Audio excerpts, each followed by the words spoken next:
अब याद होगा पिछले लेसन में हमने सर्फ टैब 1 और सर्फ टैब 2 के बारे में किया था। अगर हम सर्फ टैब 1 और सर्फ टैब 2 के सेगमेंट्स को बढ़ा दें तो हमारा ये जो रिवॉल्वेशन सर्फ है, ये सर्फेसेशन, ये और ज़्यादा स्मूथ हो जाएगी। हम इसे अनडू करते हैं और रीजनरेट कर लेते हैं ड्राइंग्स को एक दफ़ा फिर।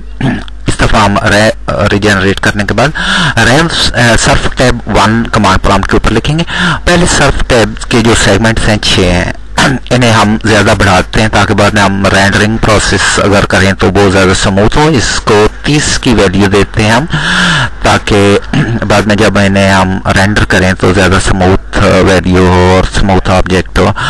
इसी तरह सर्फ टैब 1 की तरह सर्फ टैब 2 कमांड प्रॉम्प्ट के ऊपर लिखकर उसके वेरिएबल्स को भी हम ज़्यादा कर लेते हैं। सर्फ टैब 2 पहले 6 सेगमेंट्स हैं, इसको बढ़ाकर हम 25 या 30 करते हैं, 25 करते हैं, एंटर करेंगे।